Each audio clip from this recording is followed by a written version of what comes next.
సార్వత్రిక ఎన్నికల్లో వైఎస్ఆర్సీపీ గెలిచినటువంటి 11 మంది ఎమ్మెల్యేలలో కూడా 8 మంది వైఎస్ఆర్సీపీకి అలాగే వైసీపీ అధినేత జగన్మోహన్ రెడ్డికి గుడ్ బై చెప్పబోతున్నారని, వారు ఇతర పార్టీల్లో చేరేందుకు ముహూర్తాన్ని కూడా ఖరారు చేసుకున్నారు అనేటువంటి వార్తలు సోషల్ మీడియాలో చక్కర్లు కొడుతున్న నేపథ్యంలో ఎవరెవరు వైసీపీని వదిలి బయటికి రాబోతున్నారు, వారు ఏ పార్టీలో చేరేటువంటి అవకాశం ఉంది అనేది మనం విశ్లేషణ చేసుకునేటువంటి ప్రయత్నం చేద్దాం. ప్రస్తుతం మనతో పాటు ఉన్నారు ప్రముఖ రాజకీయ విశ్లేషకులు, ప్రముఖ సీనియర్ జర్నలిస్ట్ సిఎస్ రావు గారు. సార్తో మాట్లాడదాం. సార్ నమస్తే. సార్ నమస్తే. వైఎస్ఆర్సీపీ నుంచి గెలిచినటువంటి 11 మంది ఎమ్మెల్యేలలో ఇప్పుడు 8 మంది వైసీపీకి జగన్మోహన్ రెడ్డికి గుడ్ బై చెప్పి వారు ఇతర పార్టీల్లో చేరేందుకు ముహూర్తాన్ని ఖరారు చేసుకున్నారనేటువంటి వార్తలు అయితే ఇప్పుడు సోషల్ మీడియాలో చక్కర్లు కొడుతూ ఉన్నాయి. ఏంటి సార్, వైఎస్ఆర్సీపీని వదలడానికి కారణం ఏంటి? వైసీపీకి ఇక రాజకీయ మనుగడ లేదు అని ఆ 8 మంది భావించారా? అందుకే ఇప్పుడు వైఎస్ఆర్సీపీని వదిలి వారు ఇతర పార్టీల్లో చేరేందుకు సిద్ధమవుతున్నారా? ఇంతకీ ఆ 8 మంది ఎవరు, ఏ పార్టీల్లో చేరబోతున్నారు అంటే ఏం చెప్తారు? ఇప్పుడు గత 10 సంవత్సరాల నుంచి తెలుగు రాష్ట్రాల్లో కొత్త రకమైనటువంటి రాజకీయం ప్రవేశపెట్టింది కేసీఆర్. ఆయన శిష్యుడు జగన్మోహన్ రెడ్డి కంటిన్యూ చేశాడు. ఏంటి పరిచయం చేసినటువంటి కొత్త రాజకీయం అని చెప్పి అనొచ్చు. ప్రతిపక్షాలు లేకుండా చేయటం, ప్రతిపక్షంలో ఉండేటువంటి ఎమ్మెల్యేలను సామధాన భేద దండోపాయాలతోటి అధికార పక్షం లాక్కోవటం. ఇది 10 సంవత్సరాలు నడిచింది తెలుగు రాష్ట్రాల్లో.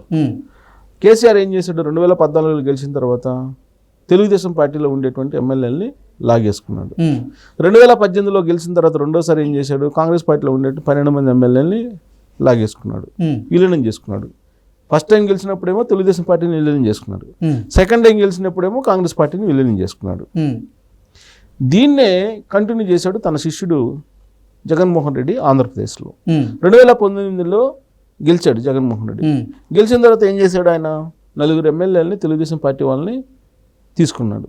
అవసరం ఏంటి? తీసుకోవాల్సిన అవసరం 151 మంది ఎమ్మెల్యేలు గెలిచారు కదా. తెలుగుదేశం పార్టీ 23 మంది ఎమ్మెల్యేలలో 4 ఎందుకు తీసుకున్నట్టు? ఆ 4 తర్వాత ఎవరిని తీసుకోలేకపోయావు కదా. తన టార్గెట్ ఏంటి? ఆ రోజున ప్రతిపక్ష హోదా చంద్రబాబు నాయుడికి లేకుండా చేయాలని ప్రయత్నం చేశాడు. ప్రయత్నం చేసినటువంటి క్రమంలో 4 మాత్రమే ఆయన వల్ల చిక్కున్నారు. ఎవరెవరు? కరణం బలరామ కృష్ణమూర్తి, తర్వాత గుంటూరు 2 గిరి, మద్దాల గిరి, వాసుపల్లి గణేష్, వల్లభనేని వంశీ. ఈ 4 కదా. ఈ 4 తప్ప చిక్కలేదు కదా జగన్మోహన్ రెడ్డికి. మిగతా వాళ్ళని రకరకాల ప్రయత్నాలు చేశారు తమ వైపు తిప్పుకోవడానికి, రాలేదు కదా. ఆయన కోరిక నెరవేరలా. యాక్చువల్గా ఆయన అనుకుని నేను తెలుగుదేశం పార్టీని విలీనం చేసుకోవాలి, చంద్రబాబు నాయుడు ప్రతిపక్ష హోదా లేకుండా చేయాలి చంద్రబాబు నాయుడికి. ఇది ఆయన టార్గెట్ అప్పట్లో. సో ఆ రోజు టార్గెట్ ఫుల్ఫిల్ కాల జగన్మోహన్ రెడ్డికి. సీన్ కట్ చేస్తే 2024లో జగన్మోహన్ రెడ్డికి 11 మంది ఎమ్మెల్యేలు మాత్రమే మిగిలారు. అంటే ప్రతిపక్ష హోదా కూడా లేదు. సరే, ఆ 11 మందిలో ఆయనతోటి ఉంటారా అని అంటే ఇంతవరకు నాకు తెలిసినంత వరకు ఆ 11 మంది కలిసి వైఎస్ఆర్ కాంగ్రెస్ పార్టీ లీడర్గా జగన్మోహన్ రెడ్డి ఎన్నుకున్న దాఖలాలు లేవు అనుకుంటున్నా. అసెంబ్లీలో ఏ పార్టీ గెలిచినప్పటికీ ఆ పార్టీ లీడర్లు ఎంచుకుంటాయి. అవును. ఇప్పుడు జనసేన పార్టీ లీడర్గా పవన్ కళ్యాణ్ ఎంచుకున్నారు. తెలుగుదేశం పార్టీ లెజిస్లేటివ్ పార్టీ లీడర్గా చంద్రబాబు ఎంచుకున్నారు, తను ముఖ్యమంత్రి అయ్యారు. వైఎస్ఆర్ కాంగ్రెస్ పార్టీకి సంబంధించినటువంటి విషయంలో అసలు వైఎస్ఆర్ కాంగ్రెస్ పార్టీ లీడర్గా జగన్మోహన్ రెడ్డిని ఎంచుకున్నారా లేదా? ఒకవేళ ఎంచుకుంటే అది స్పీకర్కి రావాలి కదా లెటరు. స్పీకర్ అప్పుడు అంటే నాకు తెలిసినంత వరకు ప్రొటెం స్పీకరు బుచ్చి చౌదరికి అయితే రాలా. ఆ తర్వాత స్పీకరు అయ్యన్ పాత్రుడికి ఏమన్నా పంపించి ఉండొచ్చు కూడా. కానీ ఫస్ట్లో ఆయన ప్రమాణ స్వీకారం అప్పటికైతే ఆయన వైఎస్ఆర్ కాంగ్రెస్ పార్టీ లీడర్గా ఎంచుకోలేదు, లెటర్ కూడా పంపించలేదు. సో ఇప్పుడు ప్రతిపక్ష హోదా కావాలని ఆయన లెటర్ రాశాడు అయ్యన్ పాత్రుడికి. సో ఆ తర్వాత అయ్యన్న పాత్రుడు మరి తిరుగు సమాధానం కూడా ఇవ్వలా. ప్రతిపక్ష హోదా ఇస్తామా ఇవ్వలేదా అని చెప్పి ఆయనకు రిటర్న్ ఇప్పుడు ఈయనైతే అఫీషియల్గా లెటర్ రాశాడు. ఆ లెటర్కి అఫీషియల్గా మళ్ళీ రిప్లై ఇవ్వకుండానే కోర్టుకి వెళ్ళాడు. కోర్టుకి ఎలా వెళ్ళాడు? ఇప్పుడు అయ్యన్న పాత్రుడు చేసినటువంటి వ్యాఖ్యలను బేస్ చేసుకుని వెళ్ళాడు. ఇది గతంలో స్పీకర్ కాకముందు ఆయన జగన్మోహన్ రెడ్డి ఇంకా చచ్చిపోలేదు, బతికే ఉన్నాడు అనేటువంటి వ్యాఖ్యలను బేస్ చేసుకుని ఆయన హైకోర్టుకి వేశాడు. ప్రతిపక్ష హోదా నాకు ఇవ్వాలి అని చెప్పి హైకోర్టుకి వేశాడు. సో హైకోర్టుకి వేస్తే ఏమవుతుందో అందరికీ తెలుసు. సో ఆయన వేస్తున్నటువంటి అడుగుల్ని గమనించినటువంటి వైఎస్ఆర్ కాంగ్రెస్ పార్టీ ఎమ్మెల్యేలు ఇతను రాజకీయాలను నడపలేడు. 2019లో సీఎం కావడానికి రకరకాల కారణాలు ఉన్నాయి. ఆ రోజున రాజశేఖర రెడ్డి చనిపోయిన తర్వాత సింపతి గెయిన్ అయింది. ప్లస్ జగన్మోహన్ రెడ్డి అంటే ఏంటో జనాలకి తెలియదు. సంపూర్ణ సహకారం తెలంగాణ సీఎం అప్పట్లో కేసీఆర్ ఇచ్చాడు. నరేంద్ర మోడీ ప్రధానమంత్రిగా ఉండి నరేంద్ర మోడీ సపోర్ట్ చేశాడు. ఆ రోజు చంద్రబాబు నాయుడు దూరం జరిగాడు కాబట్టి నరేంద్ర మోడీ సపోర్ట్ చేశారు. అంటే ఒకవైపు నరేంద్ర మోడీ, ఇంకొక వైపు కేసీఆర్, మరోవైపు వైఎస్ రాజశేఖర రెడ్డి సింపతి. తర్వాత జగన్మోహన్ రెడ్డి ఎలాంటోడు, పరిపాలన ఎలా ఉంటుంది అనేది తెలియనటువంటి పరిస్థితుల్లో కలిసి వచ్చింది ఆయనకి.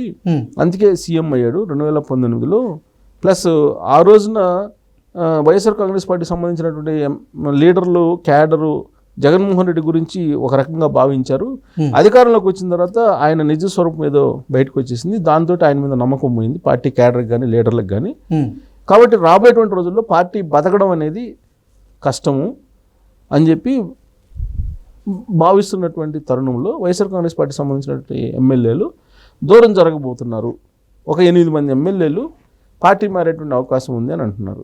ఉన్నదే 11, దాంట్లో 8 పోతే ఇంకా 3. ఈ 3లో ఎవరెవరు ఉన్నారు? జగన్మోహన్ రెడ్డి, పెద్దిరెడ్డి రామచంద్రారెడ్డి, ద్వారకానాథ్ రెడ్డి. గట్టిగా కనపడుతుంది వీళ్ళు 3. ఈ మిగతా వాళ్ళు పరిస్థితి ఏంటి అని అంటే వీలున్నంత వరకు అధికార పక్షంలోకి వెళ్ళి వాళ్ళ నియోజకవర్గాల్లో అభివృద్ధి పనులు చేయించుకోవాలి అనేటువంటి ఒక ఆలోచన చేస్తున్నట్టు ఇప్పుడు రాజకీయ వర్గాల్లో చర్చ నడుస్తుంది. అంటే ఈ ఆలోచన కలగడానికి కారణం ఏంటి? గత 10 సంవత్సరాల నుంచి తెలుగు రాష్ట్రాల్లో అభివృద్ధి కావాలని అంటే అధికార పక్షంలో ఉండాలి అనేటువంటి ఒక రాజకీయపరమైనటువంటి స్థిర అభిప్రాయాన్ని వేసింది ఎవరు? కేసీఆర్. కేసీఆర్ తర్వాత శిష్యుడు జగన్మోహన్ రెడ్డి. కాబట్టి అదే సూత్రాన్ని ఇప్పుడు జగన్మోహన్ రెడ్డికి చెప్పబోతున్నారు ఆ పార్టీలో ఉండే ఎమ్మెల్యేలు. ఈ 8 మంది అభివృద్ధి కోసం ఆ నియోజకవర్గాల్లో అభివృద్ధి జరగాలన్నా, అభివృద్ధి చేసుకోవాలన్నా అధికార పక్షంలోకి వెళ్ళడమే కరెక్టు అనేటువంటి అభిప్రాయాన్ని జగన్మోహన్ రెడ్డికే చెప్పి తెలుగుదేశం పార్టీలోకో, జనసేనలోకో, బీజేపీలోకో మారేటువంటి ప్రయత్నం చేస్తున్నారు అనేది ఇప్పుడు వినిపిస్తుంది. ఎందుకంటే జగన్మోహన్ రెడ్డి కూడా అదే సూత్రాన్ని చెప్పాడు. తెలుగుదేశం పార్టీకి సంబంధించిన 4 ఎమ్మెల్యేలని తీసుకున్నప్పుడు ఆ 4 ఎమ్మెల్యేలు చెప్పిన మాట ఏంటి? తమ నియోజకవర్గాల్లో అభివృద్ధి జరగాలంటే జగన్మోహన్ రెడ్డి అధికారంలో ఉన్నాడు కాబట్టి అధికార పక్షంలోకి వెళ్ళాలి కాబట్టి మేము జగన్మోహన్ రెడ్డి దగ్గరికి వెళ్ళాము. నియోజకవర్గ అభివృద్ధి కోసం నేను జగన్మోహన్ రెడ్డి తోటి కలిసాము, ఆయన చేత కండవ గొప్పించుకున్నాము అని చెప్పారు. అదే కదా చెప్పింది అప్పుడు. సేమ్ అదే ఇప్పుడు జగన్మోహన్ రెడ్డికి చెప్పి ఈ 8 మంది ఎమ్మెల్యేలు ఈ 3 పార్టీల్లో ఏదో ఒక పార్టీలోకి వెళ్ళడానికి ప్రయత్నం చేస్తున్నారు.